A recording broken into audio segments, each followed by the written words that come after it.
Hello TV fans and welcome to Lost in the Reel. Today I'm going to be talking about Peacock's new comedy thriller series based on a true story, which is dropping all 8 episodes on June 8th. Society's obsession with true crime continues with this new show, but does it hit the heights of the similarly plotted Only Murders in the Building? Let's talk about it.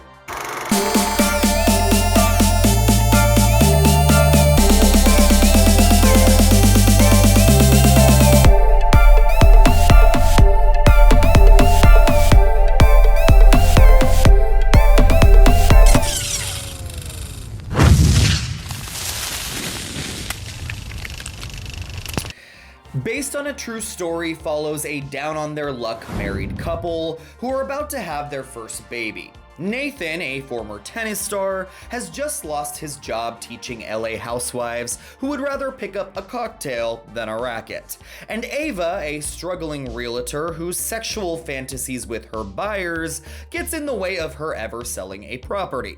Enter Matt, a seemingly sweet everyman plumber whose extracurricular activities leads this couple into the world of true crime podcasting. But will their obsession with giving their listeners the very best in the genre lead to deadly consequences? As a true crime junkie, I was immediately excited about Peacock's new show based on a true story. Although we've seen a very similar plot be tackled already in Hulu's ever-charming Only Murders in the Building, I was willing to give this series a chance as long as it tried to do something different. And what I will say about Based on a True Story is it is very different from Hulu's Emmy-nominated mystery comedy. Different in a good way, though? I'm not so sure. While Only Murders in the Building is like a warm hug of comfort for true crime lovers, Based on a True Story is like a big smack in the face for them. This is the vapid, crude, nihilistic, and gratuitously violent step-sibling of that show. And in some ways, I was enjoying the wildly different tone and approach creator Craig Rosenberg was delivering. And once I realized this guy was a writer and producer for Amazon's The Boys, and the creator for its new spin-off Gen V, it made a little bit more sense for me. But it doesn't take away from the fact that something about this show feels extremely hollow. It took me back immediately to the way I felt about star Kaley Cuoco's last series, The Flight Attendant. It's dark, deliriously quirky, and it attempts to grapple at some real-life issues while following a fish-out-of-water anti-hero caught up in a crime. We even have Cuoco daydreaming things that aren't actually happening. And in both, they are extremely annoying diversions. But the biggest takeaway from watching both of these projects is that they feel very surface level. There's not a whole lot of depth to these characters or this story, and once the reveals start happening, you realize that you don't care all that much because you haven't connected to anything that's occurred prior. Now, there are definitely positives to Based on a True Story. While I just got finished talking about the reasons I haven't loved Kaley Cuoco's last 2 shows, I cannot deny her star power and utter likability.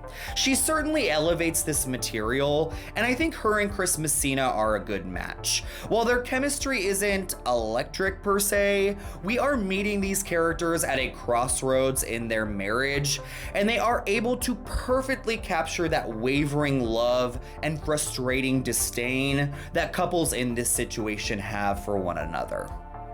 The real standout here, however, is Tom Bateman as Matt the plumber. And while I wouldn't want to give anything away, he steals every scene that he is in.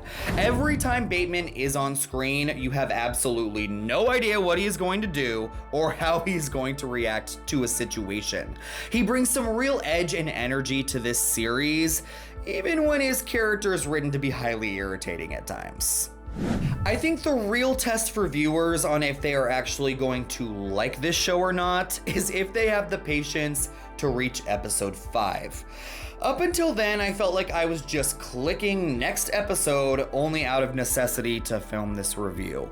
I found all of the characters mostly unlikable, any air of mystery about the plot had pretty much already been revealed, the cliffhangers felt forced, and frankly, I was bored. But once Ava, Nathan, and Matt's podcast finally starts gaining momentum, so does Based on a True Story. This is when the series really starts taking some narrative swings, and some of them are complete misses, but others really threw me for a loop and made me intrigued to see what would happen next. There is a dinner party scene that is so cringy and shocking that it might be one of the most memorable scenes in TV all year. The problem is, though, once the season actually gets going, there's only a couple of episodes left, and then it's over. Only time will tell if a second season of this show will remedy many of the first issues. Based on where episode 8 leaves us, there's obviously a lot more to this narrative that the writers want to explore. I'm just not sure if this season has sold me that Based on a True Story has a worthwhile enough story to tell. But if you're a true crime junkie like me, our curiosity alone will probably be enough to force us to see how it all plays out. Thank you so much for watching Lost in the Reel. What are your thoughts on Based on a True Story? Did you give up before episode 5, or did you watch it all the way through in one sitting? What are your thoughts on where the writers took the story? Sound off in the comments section down below. And until next time, my friends, take care.